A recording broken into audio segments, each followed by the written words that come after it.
আসসালামু আলাইকুম। আজ আমাদের ক্লাস নং হচ্ছে 11। আজ আমরা পড়ব Patriot by Robert Browning. So আমাদেরও চলার পথে জীবনে অনেক সময় এমন অনেক মানুষের সাথে দেখা হয় যখন কেউ একজন শুরুর দিকে আমাদের খুবই ভালো প্রশংসা করে এবং লাস্টের দিকে যেয়ে আমাদের সেই একই ব্যক্তি ক্রিটিসাইজ করে। সে এমনই একটা পোয়েম দি প্যাট্রিয়েট, যেখানে কবি দি স্পিকার প্রথমে খুবই একজন লিডার ছিল একটা দেশের। সে প্রথমে খুবই প্রেজ হতো, লোকজন তাকে খুব সম্মান করত।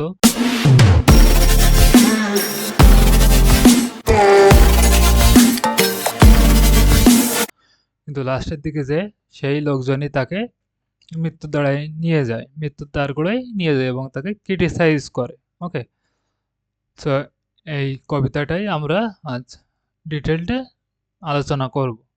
So Robert Browning, a Victorian poet. সেই পোয়েমটা পাবলিশ হয় 1855 সালে। তার কালেকশন ড্রামেটিক রিলিক্সের যে কালেকশন সেখানে। আর it is a dramatic monologue. Dramatic monologue হচ্ছে যেখানে একজন স্পিকার স্পিক করে তার থট বা কোনো একটা আনসার্টেন পার্সনকে, আইডেন্টিফাই পার্সনকে বলে তার থটগুলো। এটা হচ্ছে ড্রামেটিক মনোলগ। আর এই পোয়েমটা, পেট্রিয়েট পোয়েমটা, totally একটা irony poem. Okay, so there are three types of irony. Okay, verbal irony, situational irony, and dramatic irony. So this poem, Patrick Poet, is a situational irony. Okay, so irony হচ্ছে situational irony হচ্ছে যে যেমন একটা পরিস্থিতি বা অবস্থা হওয়ার কথা তেমনটা না হয়ে অন্য একটা রূপ নেই বা পরিস্থিতি তৈরি হয়, সেটাই হলো সিচুয়েশনাল আইরনি। সো এটাই, এই পোয়েমটা একটা situational irony, full of situational irony. Okay, so context আমরা বলেছি, থিমসও বলেছি, আর সেটিংটা কোনো স্পেসিফিকভাবে বলা হয়নি। ওকে, সো আমরা সামারি পড়বো না, আগে আমরা চলে যাবো পোয়েমে, স্ট্যান্জা বাই স্ট্যান্জায়। ওকে, এখানে ওকে, সো এখানে আমরা দেখছি it it was roses roses all the way. প্রথমে কবি বলছে তার, সো আমরা এখানে প্রথমে এই লাইনটা পড়ি, a year ago on this very day. সে বলছে 1 বছর আগের কথা। সে কবি এখানে বলছে যে 1 বছর আগে it was roses roses all the way. তার জীবনটা খুবই ছিল গ্লোরিফাই। ওকে, খুব স্বাচ্ছন্দ্য ও আনন্দময় ছিল। With material mix in my path like mad.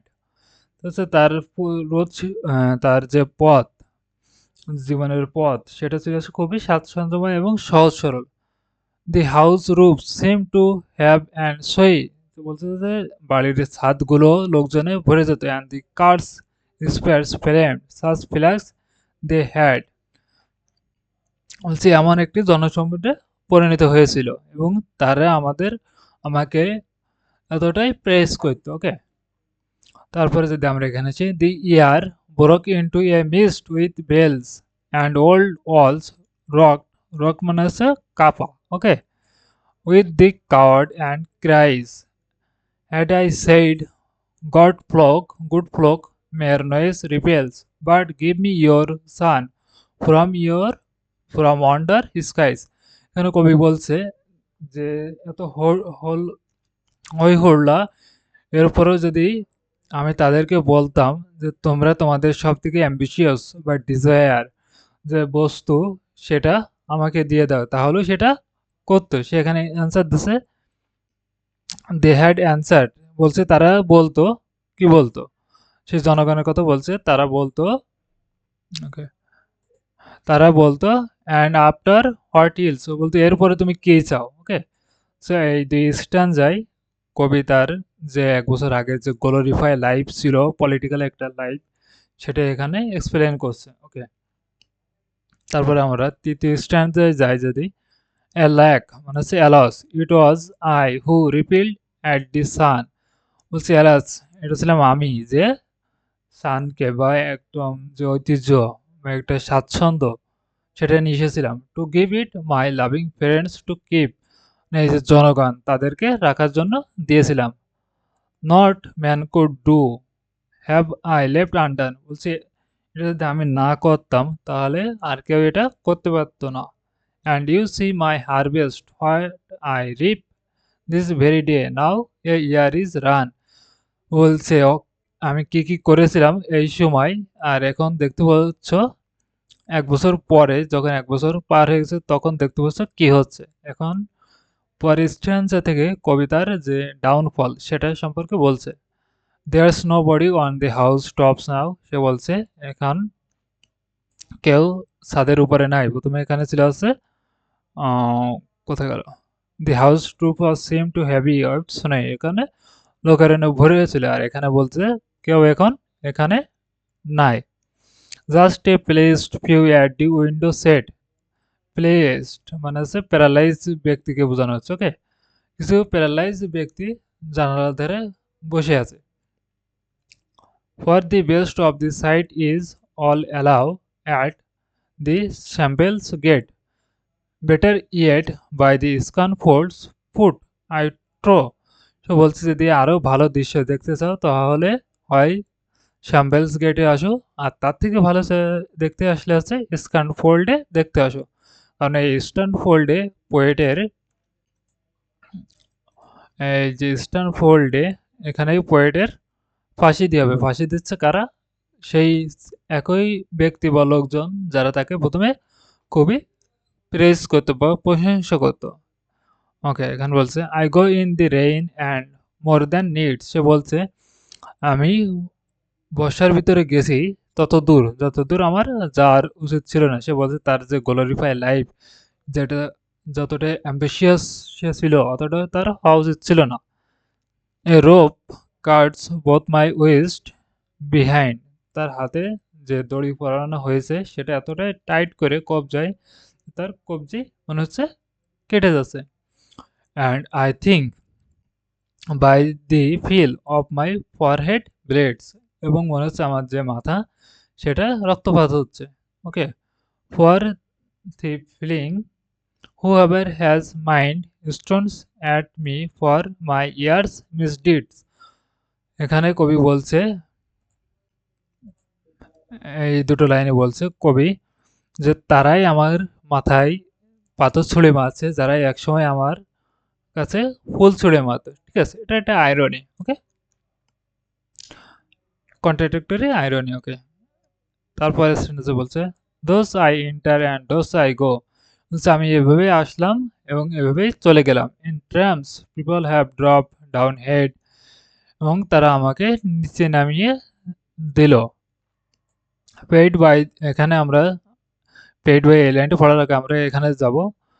Okay, God might question, God might question বলছে গড এখন আমাকে জিজ্ঞেস করতে পারে যে paid by the world what does thou owe me, so তুমি যে তোমার যে কাজকর্ম সেটার ফল তুমি তো পৃথিবীতেই পেয়ে এসেছো, সো আমাকে এখন কি কি করতে বলছো।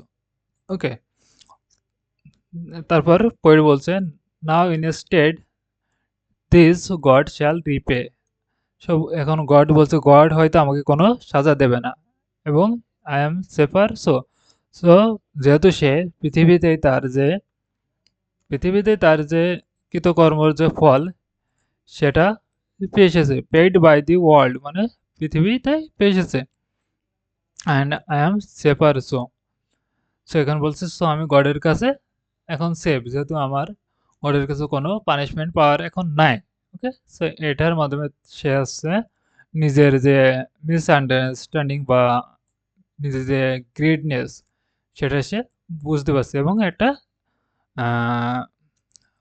কি বলে ওকে দোষ না রিকনেশন হচ্ছে, মানে পুনরুত্থান বা পুনর্জন্ম হচ্ছে। ওকে, the speaker reflects he entered with glory, now he exists with disgrace. He realizes that worldly praise is unreliable and fleeting.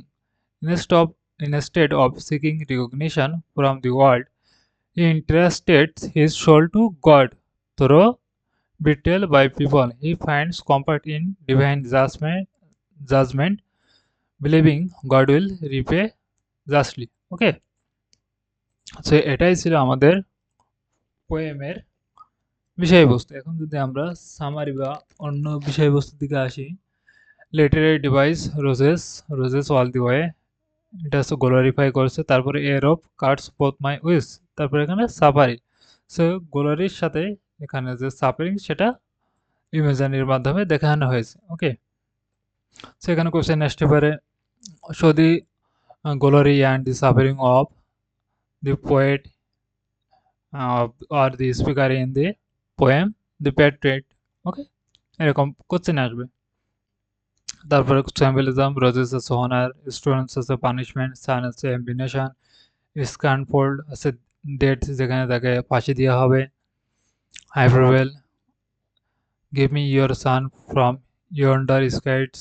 ওকে, এগুলো আছে রিলিজিয়াস এডিশন, টিজ গড, এখানে গডের ডিভাইন জাস্টিস, সে অ্যাট লাস্টে সে রিলিজিয়াস হয়ে যাচ্ছে তার মিস্টেকগুলো আইডেন্টিফাই করে। আর এখানে হচ্ছে কিছু ইম্পর্ট্যান্ট কোটেশন, এগুলো দেখবেন। এগুলো দিয়ে আপনার, যে আমি আগেও বলেছি, যে অ্যান্সারের স্ট্রং করার জন্য কোটেশন দিতে হয়। ওকে, তারপরে এখানে আমাদের যে 5টা কোশ্চেন থাকে সেগুলোই রয়েছে, এখান থেকে যে কোনো একটা নেবেন, সেটা খাতায় লিখবেন, লিখে আমাদের গ্রুপে পোস্ট করবেন। ওকে, এটাই থাকবে আছে হোম টাস্ক। সো এর পরবর্তীতে আমরা যে পোয়েমটা পড়ব, সে পোয়েমটা হচ্ছে the collar by George Herbert. So দেখা হবে আমাদের ক্লাস নাম্বার 12তে দি পোয়েট দি জর্জ হারবার্টের দ্য কলার, মানে হচ্ছে গলায় যে আমরা কলার পরি বা বন্ধক, সেটার সম্পর্কে, সেই সম্পর্কে একটা কবিতা, এটা নিয়ে পরবর্তীতে আলোচনা করা হবে। তো আসসালামু আলাইকুম, ভালো থাকবেন সবাই।